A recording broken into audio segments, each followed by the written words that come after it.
ఓం సాయిరామ్ శ్రీమాత్రే నమః. అమ్మ బిడ్డలందరికీ నమస్కారం ఫ్రెండ్స్. ఎలా ఉన్నారండి? ఏం చేస్తున్నారు? అందరికీ కూడా అమ్మవారి దయ వలన సంతోషంగా ఉండాలి అని మనస్ఫూర్తిగా నేను కూడా కోరుకుంటూ ఈ వీడియో అయితే స్టార్ట్ చేస్తూ ఉన్నాను ఫ్రెండ్స్. ఇక ఈరోజు వీడియోలో మనం చూడబోయేది ఏంటి అంటే కనుక, ఈరోజు అమ్మవారు మనకు ఏమి సందేశం ఇవ్వబోతూ ఉన్నారో, మనకున్న సమస్యలకు ఇస్తున్న అద్భుతమైన పరిష్కారాల గురించి మనతో షేర్ చేసుకోబోతున్నాను. మీతో ఈ ఇస్తున్నటువంటి సందేశాన్ని అండి కనుక మనం చేయవలసిందల్లా కూడా ఇప్పుడు మనకు కనిపిస్తున్నటువంటి మన 55, 56, 57, 55, 56, 57 ఈ మూడింట్లో ఈ 3 నెంబర్లలో ఒక నెంబర్ మీరు అనుకోండి ఫ్రెండ్స్. మన యొక్క సమస్యకు మనం ఏదైతే సమస్యతో సఫర్ అవుతున్నామో దానికి కావాల్సింది అమ్మవారు మనకు ఈ సందేశం ఇవ్వబోతూ ఉన్నారు అని చెప్పి మనకే తెలుస్తుందండి. కనుక 55, 56, 57 ఈ మూడింట్లో ఒక నెంబర్ అనుకోండి అండి. మన యొక్క సమస్యకు పరిష్కారం అనుకుందాం. మనకు అమ్మవారు ఏం సందేశం ఇవ్వబోతూ ఉన్నారో ఖచ్చితంగా ఒక నెంబర్ అనుకున్నాం కదండి.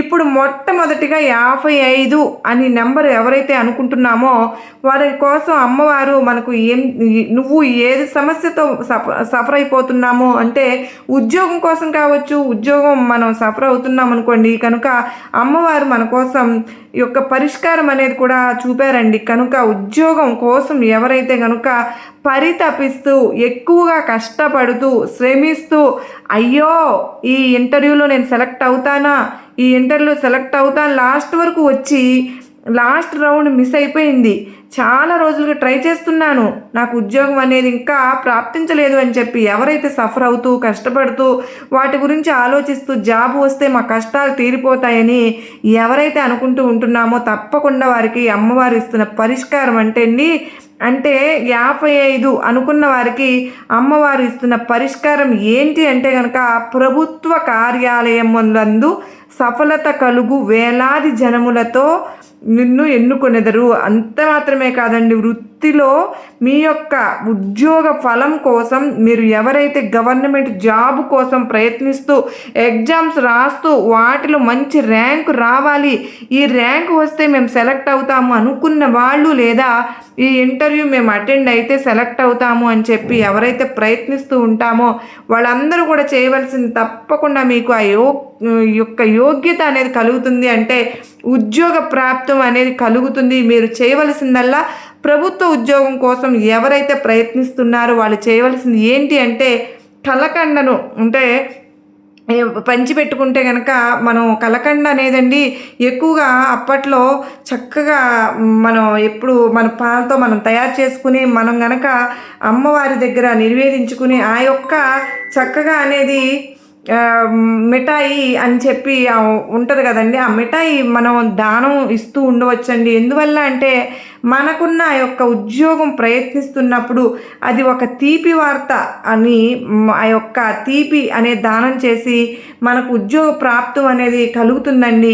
ఖచ్చితంగా ఈ యొక్క పరిష్కారం తెలపబడింది. కనుక ఎవరైతే ప్రభుత్వ ఉద్యోగం అనే కాదంటే గవర్నమెంట్ ఉద్యోగం అనేది కానివ్వండి, ప్రైవేట్గా ఎవరైతే సాఫ్ట్వేర్లకి ఇంకా మంచిగా ఇంక్రిమెంట్ కోసం ప్రయత్నిస్తూ చక్కగా వేరొక ప్రమోషన్ కోసం ఎదురు చూస్తూ ఉన్నారో వాళ్ళు తప్పకుండా ఒక తీపిని దానం ఇచ్చినప్పుడు మనం అనుకున్న పనులు ఉత్తీర్ణులు అవుతారండి అని చెప్పి అమ్మవారు అయితే చెప్తూ ఉన్నారు. ముఖ్యంగా గవర్నమెంట్ జాబ్ కోసం వాళ్ళు తీపి అనేది మనం ఖచ్చితంగా మన యొక్క మార్కులతో మనం ఆ ఉద్యోగాన్ని సంపాదించుకుంటున్నామని తెలుపబడుతున్నది. కనుక తప్పకుండా ప్రతి ఒక్కరూ అలా చేయడం శ్రేష్టము. ఇక 56 నెంబర్ అండి అనుకున్నవారు, 56 నెంబర్ అనుకున్న వారికి అమ్మవారు ఇస్తున్న పరిష్కారం ఏంటి అంటే కనుక, అమ్మవారు మన మనోవాంఛలు తీరుస్తారు, మనోగతాలకు సంకేతాలు కూడా తెలుపుతారు. 56 అనే నెంబర్ ఎవరైతే అనుకుంటున్నారో వాళ్ళు కోరిక, మనసులో ఏ కోరిక అయితే ఏ ఆశ అయితే నెరవేరాలి అని చెప్పి పదే పదే అనుకుంటూ మనసులో అమ్మవారిని కోరుకుంటూ అమ్మవారి ముందు మన సంకల్పాన్ని పెడుతూ ఉన్నారో మన మనోవంచలన్నీ కూడా అమ్మవారు తీరుస్తారు అని చెప్పి పరిష్కారంలో చెప్తూ ఉన్నారండి. ఇక ఎలాంటి మన ప్రయత్నాలు మనం చేశాము, అదేవిధంగా న్యాయంగా ఉన్నామో కనుక మన యొక్క కోరికలు తప్పకుండా తీరుతాయి. అందుకైన సంకేతాలు కూడా అతి త్వరలో అమ్మవారు మనకు పంపిస్తారు. కనుక మన కోరికలు తీరలేదని ఇక నుంచి బాధపడవద్దండి. తప్పకుండా మన కోరికలు అనేవి తీరుస్తారు. కనుక మనం చేయవలసింది సదా అమ్మ స్మరణలో ఉండడం, తప్పకుండా మన ఆశ అనేది తీరుతుంది. ఇక 57వ నెంబర్ అండి. ఎవరైతే అనుకుంటూ ఉన్నారో వారికి అమ్మవారు ఇచ్చింది ఏంటి అంటే పరిష్కారం. ఏం చెప్తున్నారు అంటే, మీరు ఏదైతే చేస్తున్నారో అన్నింటిలో మీకు ఆ కార్యాలు అన్నీ కూడా సఫలీకృతం కావాలి అంటే గనక మీలో ఉన్న ఒక అహంకారం అనే దాన్ని వదిలేయాలి అని చెప్పి అమ్మవారైతే చెప్తూ ఉన్నారు ఫ్రెండ్స్. ఈ యొక్క 57వ నెంబర్ అనుకున్న వారు ఖచ్చితంగా తప్పకుండా ఏంటి వాళ్ళ కార్యాలన్నీ కూడా ఫలితం కావాలి, సక్సెస్ కావాలి అని చెప్పి ఎవరైతే కోరుకుంటూ ఉంటారో వాళ్ళందరికీ కూడా నా వల్ల అవుతుంది, నేనే చేస్తాను, నాకేంటి అనే ఒక అహంకారాన్ని అమ్మవారు వదిలేయమంటున్నారు ఫ్రెండ్స్. కనుక ఖచ్చితంగా మనం భగవంతునికి, కాలానికి, పంచభూతాలకు భయపడాలండి. కనుక మనల్ని మించింది ఏది లేదు అని ఒక అహంకారం అనేది వదిలివేసినప్పుడు సర్వ కార్యాలు కూడా మనకు సత్ఫలితాలను ఇస్తాయి అని చెప్పి, సక్సెస్ అన్నీ అవుతాయని చెప్పి అమ్మవారు మనకు చెప్తూ ఉన్నారు. కనుక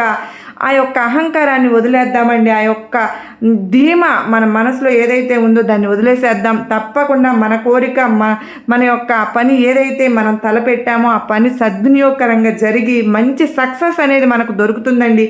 ఆ అహంకారాన్ని వదిలేద్దాం ఫ్రెండ్స్. సదా అమ్మవారి స్మరణ చేద్దాం. అంత మాత్రమే కాదండి, మన యొక్క ఫలితాలు, మన యొక్క కార్యాలన్నీ కూడా సక్సెస్ అవ్వాలి అంటే, మనం తలపెట్టినన్నీ కూడా అవ్వాలి అని అంటే గనక అమ్మవారి గుడికి వెళ్ళి ఖచ్చితంగా కొబ్బరికాయతో పాటు ఖచ్చితంగా పసుపు కుంకుమలు సమర్పించి మనం గనక చక్కగా ఒక అహంకారాన్ని అంతా కూడా అమ్మవారి టెంపుల్ దగ్గరికి వెళ్ళినప్పుడు ఖచ్చితంగా బొట్టు అనేది నుదుటిని ధరించుకుని కొబ్బరికాయ కొట్టి మనం గనక మన చేతులకు కొంచెం కనుక పెట్టుకుని మన చేత్తో ఉన్న తెలియని అహంకారం అనేది, దాని అర్థం అనేది మనకు పోతుందండి. కనుక మనకు తెలియకుండానే నాకేంటి అనే ఒక ధీమా ఉంటుంది కదా ఫ్రెండ్స్, అదంతా కూడా అమ్మవారు తీసేసి మన పనులన్నీ కూడా సక్సెస్ చేస్తారు. కనుక ఈ యొక్క పరిష్కారాలు మనకు ఎంతగానో ఉపయోగపడతాయి అని అనుకుంటున్నాను. తప్పకుండా అమ్మవారి పరిష్కారాలు ఖచ్చితంగా అవి నిజమే. కనుక తప్పకుండా పాటిద్దాం, మన పనులు సద్వినియోగం చేసుకుందాం, మన కోరికలు తీర్చుకుందాం, అలాగే మన అమ్మవారి అనుగ్రహం పొందుదాం అని నీకు ఆ అమ్మవారు ఎప్పుడు ఆశీర్వాదాలు మనకు ఎప్పుడు ఇస్తూ ఉన్నారు కదా ఫ్రెండ్స్. ఈ వీడియో మీకు నమ్మకాన్ని, ధైర్యాన్ని కలిగించింది అని అనుకుంటున్నాను. నచ్చినట్లయితే మరికొంతమంది అమ్మ బిడ్డలకు షేర్ చేయండి. అమ్మవారి అనుగ్రహం ఎప్పుడు మనకు ఉంటుందని మాత్రం మర్చిపోవద్దండి. అమ్మవారు మన కోసం ఎప్పుడు కూడా తలుపులు తెరిచి ఉంచుతారు. మనం గనక ఎప్పుడు కూడా ఈ విధంగా గనక మనం వినటమే కాకుండా అమ్మవారి సందేశాలను పాటించినట్లయితే, వినే అవకాశాన్ని మనం కల్పించుకున్నట్లయితే ఖచ్చితంగా మనకు అమ్మవారి ఎప్పుడు కూడా మనకు హెల్ప్ చేస్తూనే ఉంటారు. మరి మంచి సందేశంతో అమ్మవారి సందేశంతో మరలా మీ ముందుంటానండి. అంతవరకు నమస్కారం ఫ్రెండ్స్. అందరికీ అమ్మవారి అనుగ్రహం ఉండాలని మరొక్కసారి కోరుకుంటూ సర్వే జనా సుఖినో భవంతు.